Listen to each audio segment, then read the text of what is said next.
مولانا محمد وبارک وسلم علیہ رب اشرح لی صدری ویسر لی امری واحلل عقدۃ من لسانی یفقہوا قولی۔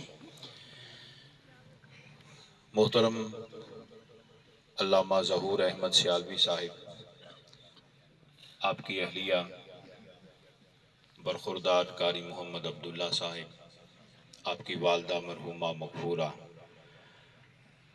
ختم کل شریف میں آپ شرکت میں تشریف فرما ہے، شریک ہیں، ایک بڑا پنڈال ہے، آپ کے اجتماع سے آپ کی محبت چھلکتی ہے، اور علامہ صاحب ظہور احمد صاحب، آپ کا اس علاقے میں آپ کا اخلاق اور پیار ظاہر ہو رہا ہے۔ خدا اس کو مرحومہ کے لیے صدقہ جاریہ بنائے۔ صبر کے لیے دعا ہے، بیٹے کی نم آنکھیں ماں کی بخشش کا ذریعہ ہے۔ ایک بات عرض کروں، انہی کے جملے کو بڑھاتے ہوئے کسی نے بڑا پیارا قول کہا تھا، جو تمہاری فکر کرے اس کی قدر کرو، جو تمہاری فکر کرے اس کی قدر کرو، کیونکہ دنیا میں قدر والے فکر والے بہت کم ہیں، تماشا دیکھنے والے بہت زیادہ ہیں، اور ماں اور باپ سے زیادہ فکر کون کرتا ہے؟ میرے اللہ اور میرے مصطفیٰ کے بعد اگر کسی کو فکر ہے، ساری زندگی ماں کو یہی فکر کھا جاتی ہے کہ چھوٹا ہے تو کھاتا کیوں نہیں، تھوڑا سا اٹھتا ہے تو فکر ہے چلتا کیوں نہیں، چلتا ہے تو فکر ہے بولتا کیوں نہیں، بولتا ہے تو فکر یہ ہے کہ یہ عالم اور پڑھتا کیوں نہیں، پڑھ جائے تو اس کے مقام اور سٹیٹس کی فکر، تھوڑا سا جوان ہو جائے تو اس کے خاندان نسب اور رشتے کی فکر، رشتہ ہو جائے تو اگلی نسل کی فکر، اگلی نسل میں جیتی رہے تو پھر اس کو سنوارنے کی فکر، پھر اس کو بنانے کی فکر۔ باپ ساری زندگی معاشرے کی تھپیڑے کھاتا ہے، کس کے لیے؟ اپنی اولاد کے لیے، یہ میرے قابل ہو جائے، میرے مد مقابل ہو جائے، میرا دست و بازو بن جائے، میرا ایک سہارا بن جائے، میری عزت کے ساتھ ساتھ اس کی عزت ہو جائے۔ بلکہ یہ کہوں گا، ماں اور باپ ساری زندگی یہی فکر کرتے ہیں، تو سب سے بڑی فکر یہ ہے کہ ان کے صدقے خدا کی نظر میں قدر ہو جائے۔ اور ایک دوسری بات، اہل علم کی نظر، معذرت کے ساتھ میرا اپنا موقف ہے، اہل علم سے کوئی اختلاف نہیں، نبی اور اہل بیت کے بعد سب کے لیے بخشش مانگی جاتی، سب کے لیے دعا کی جاتی ہے، لیکن میری محبت یہ کہتی ہے کہ دل گوارا نہیں کرتا کہ میں ماں کے لیے کہوں یا اللہ اسے معاف کر دے۔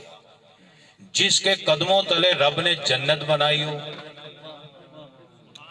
واہ واہ واہ، جس کے قدموں تلے رب نے اولاد کی جنت رکھی ہو، تو کیا وہ جنت میں نہیں جائے گی؟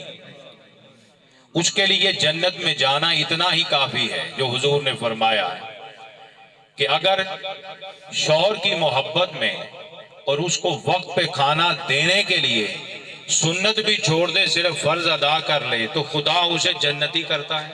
واہ واہ واہ واہ، اولاد کی تربیت میں اور ان کے کھانا بنانے میں نماز وقت گزر بھی جائے تو رب پھر بھی اسے معاف کر دیتا ہے۔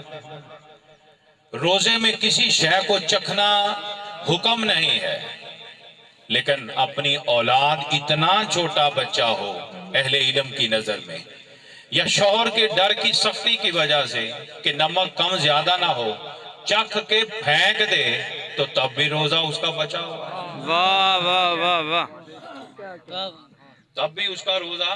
بچاؤ، اتنی سہولت کے باوجود جب وہ قبر میں جائے ماں بن کر، تو کیا رب قبول نہیں کرے گا؟ واہ لیکن یہ ایک ریت ہے، ایک ذریعہ ہے، کرنا ہے۔ واہ، میں اس پر جملہ یہ کہتا ہوں، جب پنڈال سجتا ہے کسی ماں کے لیے تو کبھی نہ کہنا کہ میری دعا سے اس کی بخشش ہو گئی، بلکہ اس لیے بیٹھو اس ماں کے صدقے میری بخشش ہو جائے. ٹھیک ہے, اس ماں کے صدقے میری کیا ہو جائے, بخشش ہو جائے. تو فکر کرنے والوں کی کیا کرو, قدر کرو, بولیں قدر کرو. قدر کرو, کیونکہ دنیا میں فکر کرنے والے بہت کم ہیں اور تماشا دیکھنے والے. اور ایک جملہ واصف علی واصف نے کیا خوب کہا تھا کہ زندگی میں معاف کر دینا قبر پہ فاتحہ پڑھنے سے بہتر ہے. واہ واہ واہ. زندگی میں معاف کر دے. معاف کر دینا واہ. یہ قبر میں فاتحہ پڑھنے سے بہتر ہے. مر کے ہر کوئی کہتا ہے چہرہ دکھاؤ, زندگی بھر تو چہرے نہ دیکھنے کی قسمیں اٹھائی تھی.